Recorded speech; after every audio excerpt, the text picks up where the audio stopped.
Welcome to a video from thedigitallife.com. New Windows 11 build to look at. This is 25231 for Windows Insiders on the dev channel.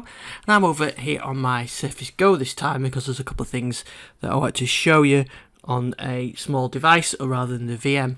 So the first thing I'll show you is in the Phone Link app, which I've got here. This is the one where you can see your phone and you can get apps and that kind of thing. There is a new option there called Instant Hotspot. I can show you on the What's New page.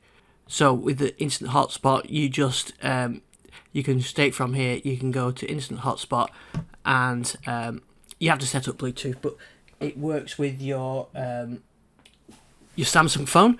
I've not tried it on the Surface Go yet, so I'm going to try that out. But you can go straight to Hotspot, launch it from here. So you don't have to go to your phone to launch the Hotspot. You can do it straight from Phone Link, which is a good way if you're out and about. Now the other thing I want to show you is we've got the collapsible taskbar on the tablet, as you can see there. So you swipe up, swipe down. So that was introduced a few builds ago, but they're actually rolling that out to everybody now. So along with that here, you've got in the system tray, you can reorganize it. Now that has been for a few builds, but again, this is just rolling out to everybody. So you can customize that and put that however you want. So I think it is a really nice new feature. So here is a new setting, Windows, in Windows Backup, language preferences. It will now use a neutral word list and syncs across all your devices, a language neutral word list that you use and syncs across all your devices. So you've got to have a Microsoft account, but that's how that works.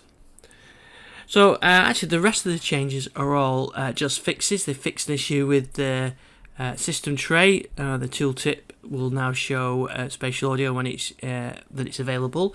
That's the one down there. I haven't got spatial audio on there, but it's the one down there. You hover over. Actually, I have no mouse on there. I'm just using the touchscreen on this.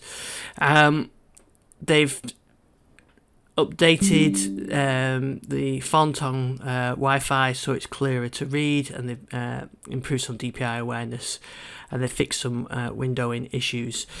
There's still some known issues with this build.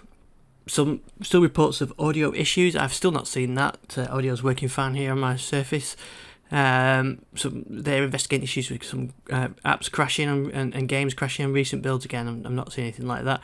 There's a new update investigating some issues. Edge may show thick lines at the start of the window, side of the window. I've not seen that one either. And there's still some issues around the tablet taskbar. It may flash when you switch postures. I haven't seen that on my machine at all. And there is still an issues with the system tray, where it doesn't always display things like chat apps correctly, but again, I'm not seeing those. So those are the main changes with this build. It's great to see these new taskbar features across here on the bottom being available, especially the resize one. I actually quite like that one. So yeah, they're coming to everyone now. So you can find out more on thedigitallife.com. This is build 25231 for Windows Insider on the dev channel. Thanks for watching, and I hope to see you on the next video.